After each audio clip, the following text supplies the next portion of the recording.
Hey, it's the champ Antonio Tarver. You're listening to Tarver's Take, the most informative take in boxing. Just remember where you heard it first. Man, this week, last week in boxing, it's been big news all over the world, man. Boxing has had, with all of the drama, what I mean, surrounding boxing now. Boxing is on front page news. You know what I mean? The fallout, the aftermath of the Haney Garcia fight, man. Still right now with news breaking of uh, Garcia having a failed drug test prior to the Haney fight and afterwards. A lot of news is out now. People were speculating about, what I'm saying, how they thought, Garcia or Haney was going to win that fight, and just the way the fight happened with Haney, looking as powerful, as strong as he was, really shutting Haney down. Man, it leaves you to wonder, how that fight could have gone, and the jury is still out, innocent until proven guilty. So, I've been on both sides of the fence. You feel me?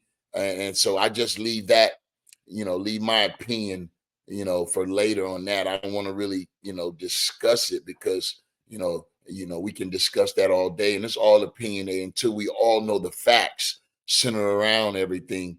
Really don't want to make a judgment right now, but that whole fight now leads you to believe what would have been or what could have happened, if the playing field was leveled. And even they're still talking about, the 3 pounds that was given, so he came in much stronger, much prepared, and I think he came in better shape overall. And that's why I believe the fight was the result that it was. But definitely, I was surprised, more so that Haney wasn't able to do the things that he's accustomed to doing. And it just seems like when you put that fight under the microscope, I think Haney fighting the wrong fight. He never allowed his boxing to get in the game. He never allowed, Garcia to come to him, and then he set the trap, set the counters. You feel me? Get up under that hook. I'm surprised he got hit so many times with that hook. Leading up to the fight, we knew that was, Garcia's best punch. So, Team Haney should have prepared themselves to at least take that punch away from Ryan, and maybe he wouldn't have had as much success. But again, uh, the jury is still out on Haney Garcia. But what I do know is with all the controversy surrounding this fight, it really make it interesting for the rematch. You know what I mean? It's really, putting the eyes out there, and people giving their opinion about, Haney Garcia in the aftermath. And I think the boxing public, would want to see that fight on an even playing field. And I think that, would be good for boxing. But this weekend, man, it's the Super Bowl of boxing, has been labeled over the last 5, 6 years, when you get to see the biggest stars on this night, usually the Latino stars, the Mexican stars, De La Hoya had this date. You feel me? Cotto had this date, Cinco de Mayo, and it wasn't, and then, Floyd had this date. So this is, the Super Bowl of boxing, and you got the biggest name in the game, you know, uh, Canelo Alvarez going up against a young fighter that has the heart, has the determination, but does he have the skills to get it done against Canelo Alvarez? And I'm talking about Jaime Munguia, undefeated fighter coming in, uh, have a lot of had a contested fight, versus Sergey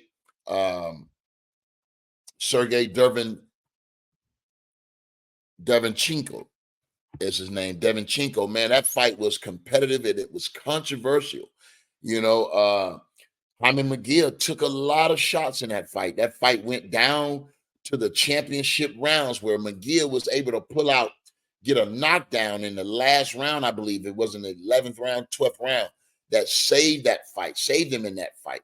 And when I look at that fight, and that's been a while ago, he's came back and they had one common opponent, John Ryder, and in that, Ryder went the distance with Canelo. And I think Canelo, in some ways, I believe he kind of probably carried him a little bit, but for whatever reason, he made it through the 12th round and Canelo won a decision. But Jaime Munguia was able to get Ryder out of there in good fashion, before the 12th round. I think at rounds 5 or 6, if I'm not mistaken. But it was an impressive win. And now people were starting to do the comparison. And I think, because of that fight, that's the reason we're having this fight today. Cinco de Mayo weekend in Las Vegas, Canelo Alvarez, the pound for pound king, face of boxing, going up against a fighter that I think resembles him years ago. But does Munguia have the skill set, you know what I mean, to really mix it up with Canelo?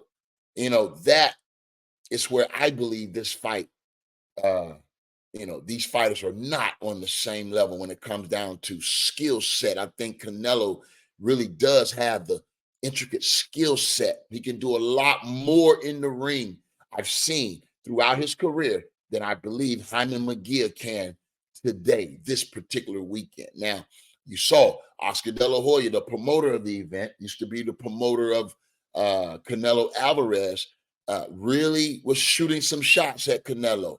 And no matter how you feel about that, this is high stakes boxing, even for the promoters involved, especially the fighters. This is high stake. It don't get no higher than this. We're talking about the undisputed champion, face of boxing, fighting another Mexican that, if a win, with the win here, could pretty much trade places with Canelo. You feel me? But I just believe, man, Canelo now, when they say poking that bear, and Oscar De La Hoya, he used a reference. It was an old bear I'm poking, but it's still a bear nonetheless. You feel me? And that is what, I believe, Canelo is going to be more determined and more focused in this fight because, you know what I mean?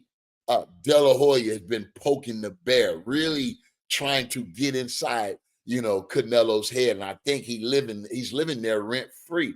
But is that enough to distract or deter Canelo from his goal at hand? And that's to defeat Jaime Munguia and look impressive doing it, because, the undisputed championship is on the line, and that's for all the marbles and all the belts. I know a lot of people wanted this to be David Benavidez. They wanted that Mexican, challenge for Canelo Alvarez, but Jaime Munguia steps in, for what could have been, the biggest Mexican standoff, to date, in Canelo Alvarez and David Benavidez, man. And I don't know if that fight is ever going to happen, but we'll know more after tomorrow night. And if Canelo continues to look impressive and look good as he did in this, Charlo fight, that fight's continue to get, a lot of build up, a lot of steam, and a lot of people going to be calling out, for that fight. If David Benavidez can even make 168 again, we see him preparing for a light heavyweight fight.